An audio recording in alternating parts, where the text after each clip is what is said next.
కాకినాడ జిల్లా జగ్గంపేట నియోజకవర్గంలో జ్యోతుల నెహ్రూ జోరుగా ప్రచారం నిర్వహిస్తున్నారు.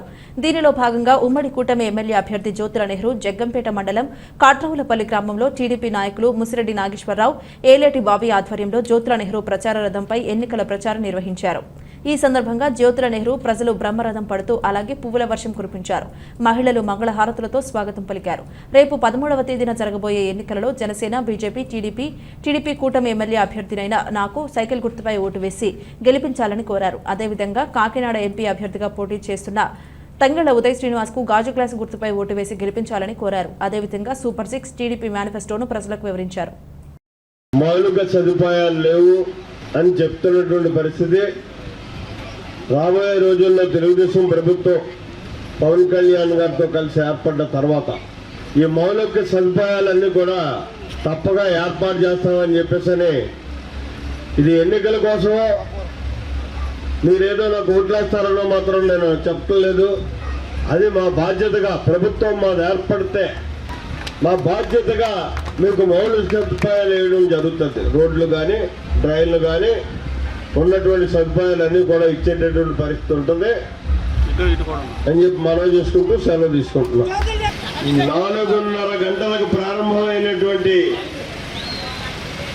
ఈ ప్రజాగళం యాత్ర ఇప్పటికీ పరిసమాప్తం కాబోతుంది. అవిశ్రాంతంగా మీరందరూ కూడా అపూర్వమైనటువంటి ఆదరణతో కూడుకున్నటువంటి స్వాగతాన్ని అందించి వేలాదిగా జనం ఇక్కడికి వచ్చిన దగ్గర నిజంగా కాట్రావులపల్లి ఊరంతా కూడా బయటకు రోడ్డు మీద కూర్చున్నంత స్థాయిలో మొదట్లో ఉన్నటువంటి జనం అక్కడ ఊరంతా కూడా అదే ప్రచారం చేశాం. అయితే మీరు చూపించినటువంటి ఈ చొరవకి, ఈ అభిమానానికి, పార్టీ మీద నా మీద మీకు ఉన్నటువంటి అచంచలమైనటువంటి నమ్మకానికి మరి నేను ఎప్పుడూ కృతజ్ఞుడిగానే మీకు ఉంటాను అని చెప్పి ఈ సందర్భంగా మనం చెప్తుంటూ ఈరోజు రాష్ట్రంలో సాగుతున్నటువంటి దుష్ట పరిపాలన ఒక చారిత్రక అవసరం రేపు జరిగేటటువంటి ఎన్నికల్లో జగన్మోహన్ రెడ్డిని ఓడించడం అన్నది. ఎందుకు నేను చారిత్రక అవసరం అని చెప్పేసి మనం చేసుకుంటున్నానంటే అన్ని వర్గాలను కూడా విచ్ఛిన్నం చేసి పారేస్తాడు.